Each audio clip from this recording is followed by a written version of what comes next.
In previous lecture, we see the similarities between cat and kitten, dog and puppies.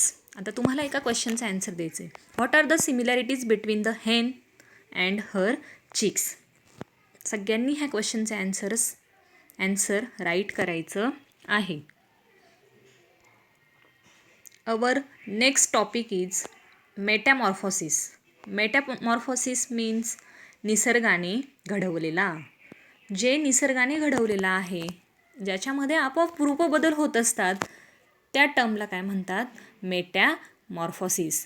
There are the similarities between a goat and its kid and between a hen and her child.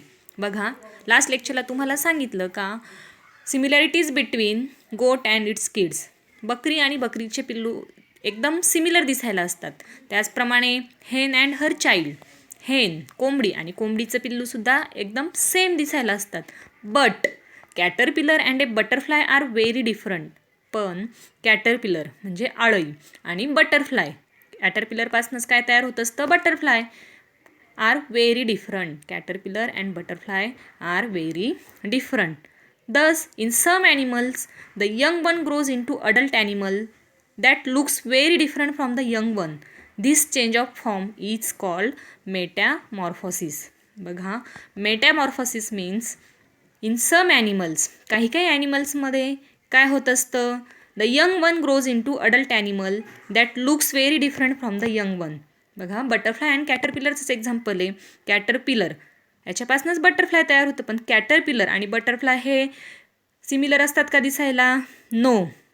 There is a difference between animals and young one. This change of form is called metamorphosis. आणि ह्या जो changes होत असतात, ह्या चेंजेसच्या फॉर्मला काय म्हणतात? Metamorphosis. Understand? Yes. आता आपण नेक्स्ट टॉपिक बघणार आहोत, मेटामॉर्फोसिस इन अ बटरफ्लाय. मग बटरफ्लायमध्ये हे चेंजेस कसे होत असतात ते आपल्याला बघायचं आहे. Butterflies of various shapes and beautiful colours are a part of our environment. सगळ्यांना माहीतच आहे, बटरफ्लाय हा एन्व्हायरमेंटमधला एकदम ब्युटिफुल ॲनिमल आहे. एकदम सुंदर, वेगवेगळे डिफरंट कलर असतात बटरफ्लायला. They live their life among plants. आणि बटरफ्लाय शक्यतो हे आपल्याला कुठे दिसतात? प्लांट्सच्या अवतीभोवती, फुलांच्या अवतीभोवती. म्हणजे त्यांची लाईफ ते कुठं जगत असतात? पूर्णपणे अमॉंग प्लांट्स, प्लांटच्या जवळपास.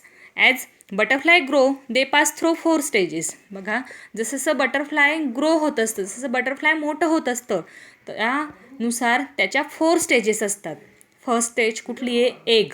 बघा, एग. बटरफ्लाय काय करणार? अंडी घालणार, एग. मग सेकंड स्टेज कुठली आहे? लार्वा. लार्वा म्हणजे जेव्हा अंड्यातनं बाहेर पडतो एक किडा, त्याला काय म्हणतात? लार्वा. अळई, त्याला काय म्हणायचं? लार्वा. अँड नेक्स्ट थर्ड नंबरची स्टेज कुठली आहे? पप्पा. पप्पा मीन्स काय? किडा. आणि लास्ट स्टेज कुठली आहे? अडल्ट. अडल्ट म्हणजे जेव्हा बटरफ्लाय तयार होतं तेव्हा ते कसं होतं? अडल्ट बनतं. मग त्या लास्ट स्टेजला काय म्हणतात? अडल्ट. मग किती स्टेजमधनं बटरफ्लायची ग्रोथ होत असते? किती स्टेजमधनं बटरफ्लाय ग्रोथ होण्यासाठी बटरफ्लायला पास व्हावं लागतं? किती स्टेजमधनं? 4 स्टेजेसमधनं. And these are egg, larva, pupa and adult. The adult stage is called butterfly. Adult स्टेजला काय म्हणतात? Butterfly. The plain tiger butterfly is a very common one. बघा, प्लेन टायगर बटरफ्लाय हे कसे आहेत? अगदी कॉमन आहेत. याचं जर एक्झाम्पल आपण बघितलं तर हे बटरफ्लाय आपल्याला सगळीकडे दिसतात. फॉर एक्झाम्पल, हे जे प्लेन फिमेल टायगर बटरफ्लाय असतात, ते प्लेन फिमेल टायगर बटरफ्लाय काय करत असतात? रुई म्हणजेच मिल्कवीड, रुईचं जे लीफ असतं त्या लीफमध्ये काय करतात? अंडी घालतात. त्या लीफवर अंडी घालतात. आणि अंडी घातल्यानंतर in 6 to 8 days the larva emerges from the egg. The larva of a butterfly is called a caterpillar. आणि अंडी घातल्यानंतर कोणी? फिमेल प्लेन टायगर बटरफ्लायने कशावर अंडी घालतात? रुईच्या पानांवर. आणि 6 ते 8 दिवसांनंतर हळूहळू त्या अंड्यातनं काय बाहेर येतं? लार्वा. काय बाहेर येतं? लार्वा म्हणजे अळई बाहेर येते. And larva of a butterfly is called a caterpillar. मग कॅटरपिलर कशाला म्हणतात? लार्वा ऑफ ए बटरफ्लाय म्हणजे जी अळई असते त्या अळईला काय म्हणतात? कॅटरपिलर. काय म्हणतात? Caterpillar. When the caterpillar comes out of the egg, it is very hungry. जेव्हा मग ते कॅटरपिलर अंड्यातनं बाहेर येतं तेव्हा ते खूप हंग्री होतं, त्याला भूक लागलेली असते. And it begins to nibble and eat the very leaf on which it emerges from the egg. It it's very fast so its growth is very rapid. मग त्याला भूक लागलेली असती कॅटरपिलरला, मग हळूहळू त्याला निबल यायला सुरुवात होते आणि निबल आल्यानंतर तो बटरफ्लाय काय करतो, ज्या पानावर अंडी घातलेली असते, ज्या पानावर कॅटरपिलर तयार झाले असते, कॅटरपिलर काय करतं तेच लीफ हळूहळू काय करत असतं, खात असतं. अँड इट व्हेरी फास्ट, आणि एकदम फास्ट ते पानाला काय करत असतं, खात असतं. And so its growth is very rapid. त्यामुळं त्याची जी ग्रोथ असते ती काय होते, पटकन होते. मग ती आळाई पटपट मोठी दिसायला लागते. आता इथे बघा एक न्यू टर्म आहे, एक न्यू वर्ड आहे, माउल्ट. माउल्ट मीन्स काय, कात टाकणे. बऱ्याच मुलांना माहीत असेल, आपले घरचे म्हणतात का साप काय करत असतो, पुढे पुढे चालत असताना मागे मागे काट टाकतो. म्हणजे काय करतात, to shed old skin to make way for new growth. Moult ह्या टर्ममध्ये काय होत असतं, टू शेड ओल्ड स्किन, जी जुनी स्किन असते ती जुनी स्किन काय करतात, हे कॅटरपिलर हळूहळू मागे टाकतात आणि दुसरी त्याच्यावर स्किन येत असते. त्या टर्मला काय म्हणायचं, माउल्ट. माउल्ट मीन्स कात टाकणे. The caterpillar of the plain tiger butterfly growth so rapidly in the first 2 or 3 days that is does not fit in the skin any more. मग हे जे प्लेन टायगर बटरफ्लायचे जे कॅटरपिलर असतात त्याची growth काय होत असते, फर्स्ट 2 or 3 days एकदम रॅपिडली होत असते आणि it does not fit it skin any मोर. आणि मग ती स्किन त्याला फिट होत नसते. But under the old skin a new loses skin is form on the growing caterpillar. मग ज्या वेळेस त्याची जी ओल्ड स्किन असते ती स्किन माउल्ट होते, त्यावेळेस त्या जागी हळूहळू काय होत असते, न्यू स्किनची ग्रोथ होत असते. Then the caterpillar sheds the old skin that is it moult. आणि मग कॅटरपिलर काय करतो, जुनी स्किन बाजूला टाकतो आणि त्या स्किनवर काय येते, मग नवीन स्किन येते. Understand? Yes. Again it begins to gobble up the lip and continues to go rapidly. हळूहळू ते काय होत असतं, मग पुन्हा लिफवर कंटिन्युअसली त्याची ग्रोथ होत असते. In 2 or 3 days it moults a second time. पुन्हा 3-4 दिवसानंतर काय होत असतं, पुन्हा सेकंड टाईम, म्हणजे सेकंड टाईमला ते काय करतात, पुन्हा कॅटरपिलर माउल्ट होत असतात. In this way it's mould 4 times. आणि अशा पद्धतीने कॅटरपिलर हे किती वेळा माउल्ट करत असतात, 4 times. It remains in the caterpillar stage for 10 to 12 days. आणि ह्यामुळे कॅटरपिलरची जी काही स्टेज असते ती किती दिवस चालते, अशी stage 10 to 12 days. Just before the last mould. आणि जेव्हा त्याचं शेवटचं माउल्ट असतं, the caterpillar waves A button of A सिकन thread. आणि त्या शेवटच्या माउल्टमध्ये कॅटरपिलर काय करत असतं, एक थ्रेडसारखं बटन तयार करतं, कुठं, लिपच्या स्टॉकला. And hangs itself from it. आणि स्वतःला त्या लिपच्या स्टॉकला काय करून घेतं, हँग करून घेतं. When it moults this time it forms a pupa which is the next stage of its growth. आणि मग जेव्हा लास्ट माउल्ट होत असतं तेव्हा त्याच्या पुढची स्टेज होत असते. ती स्टेज कुठली, पुढची पपा. कुठली, पपा. आणि मग नेक्स्ट स्टेजला त्याची काय होत असते, ग्रोथ होत असते. The pupa of a butterfly is also called a chrysalis. आणि बटरफ्लायच्या पपा, जे पपा ही जी स्टेज आहे त्याला अजून काय म्हणू शकतात, क्रायसॅलिस. काय म्हणतात, क्रायसॅलिस. म्हणजेच किडा तयार होण्यापूर्वी त्याची जी पूर्वावस्था असते, रूपांतर झालेली जी पूर्वीची अवस्था असते, पूर्वावस्था, त्याला काय म्हणतात, क्रायसॅलिस. काय म्हणतात, chrysalis. It remains inside the chrysalis for the next 11 or 12 days.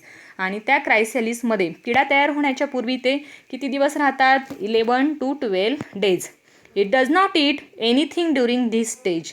आणि ह्या स्टेजमध्ये कॅटरपिलर काहीच ईट करत नाही, काहीच खात नाही. However inside the chrysalis important changes takes place in its body. आणि जेव्हा ते क्रायसॅलिसमध्ये असतात तेव्हा त्यांच्या बॉडीमध्ये महत्त्वाचे इम्पॉर्टंट चेंजेस होत असतात. The growth of the plain tiger gets completed. आणि त्या 11 किंवा 12 daysमध्ये त्या कॅटरपिलरची ग्रोथ ही पूर्णपणे कंप्लीट झालेली असते. Then the adult butterfly emerges from the chrysalis. आणि मग जे यंग बटरफ्लाय असतं, अडल्ट बटरफ्लाय असतं, ते क्रायसॅलिसमधनं बाहेर येतं. It now has 4 attractive wings. आणि तुम्हाला माहीतच आहे बटरफ्लाय किती विंग्स असतात, 4 attractive wings and 6 long legs. आणि त्याचे जे लेग्स असतात ते छोटे छोटे किती असतात, 6. All butterflies go through this stage of growth. आणि प्रत्येक बटरफ्लाय ह्या स्टेजमधनं जात असतं आणि हळू ह्या स्टेजमधनं जाऊनच प्रत्येक बटरफ्लायची काय होत असते, ग्रोथ होत असते. अंडरस्टँड? येस. आता तुम्ही मला एक सांगायचे, तुम्हाला सगळ्यांना माहीतच आहे, बरोबर ना? माहीतच आहे तुम्हाला, तुम्ही सगळे हुशार आहात. For each type of butterfly the type of plants on whose leaves its female will lay eggs is fixed. बघा, प्रत्येक टाईपच्या बटरफ्लायमध्ये ते फिमेल बटरफ्लायज काय करत असतात, लिव्ह चूज करत असतात आणि त्या पानांवरच त्यांची अंडी ती काय करत असतात, फिक्स करत असतात. The time the larvae take to emerge from the egg is different for different types of butterflies. आणि जो टाईम असतो लार्वा अंड्यातनं बाहेर येण्याचा, तेव्हा त्या प्रत्येक बटरफ्लायची स्टेज कशी असते, डिफरंट असते. म्हणजे डिफरंट बटरफ्लायजच्या ज्या लार्वा इमर्ज होण्याच्या पद्धती काय असतात, डिफरंट असतात. लार्वा म्हणजे काय सांगितलं तुम्हाला, लार्वा म्हणजे अंड्यातनं बाहेर पडलेली अळई. There is a great variety in caterpillars. मग ह्या कॅटरपिलर्समध्ये, ह्या लार्वामध्ये खूप प्रकारच्या काय असतात, व्हरायटीज असतात.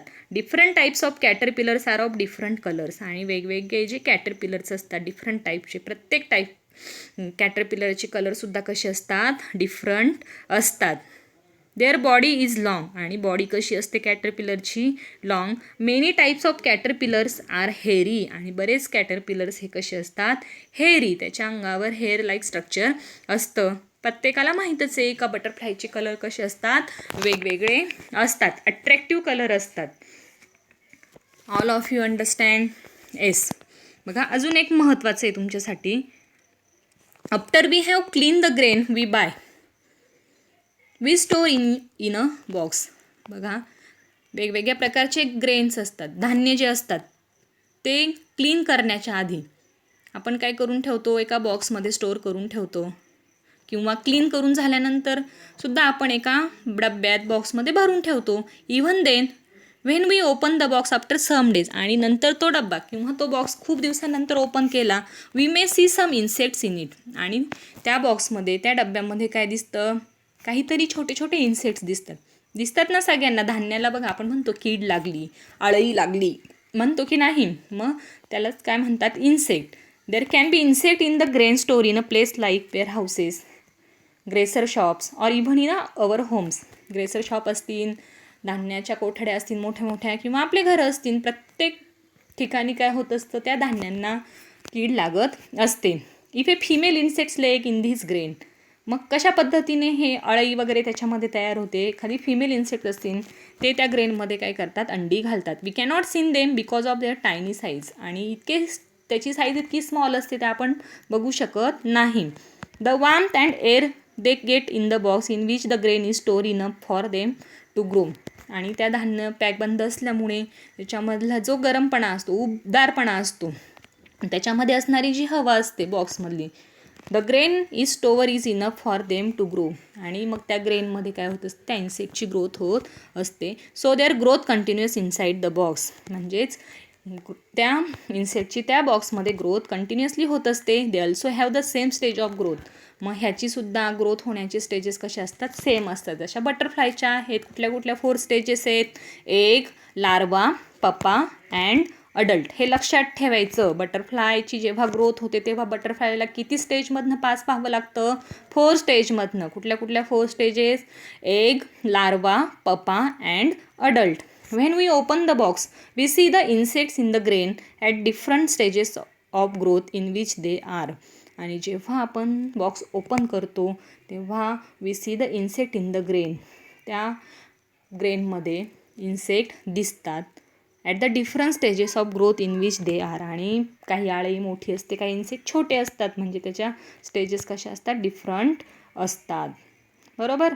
बघा अळई असते धान्यामधली, थोड्याच दिवसांनी त्याला पंख फुटतात, मग त्याचं बटरफ्लायसारखं ती अळईसुद्धा काय होते नंतर उडू शकते. घरामध्ये पाकळ्या तयार होतात बघा धान्यातल्या, त्या कशापासून तयार होतात? मग अळईपासून. सेम स्टेजेस, जसं बटरफ्लायला ग्रोथ होण्यासाठी ज्या स्टेजेसमधून जावं लागतं, तसंच धान्यामध्ये असणारे जे इन्सेक्ट्स आहेत त्यालासुद्धा, जी अळई आहे त्यालासुद्धा 4 स्टेजमधनं पास व्हावं लागतं. All of you understand? Yes.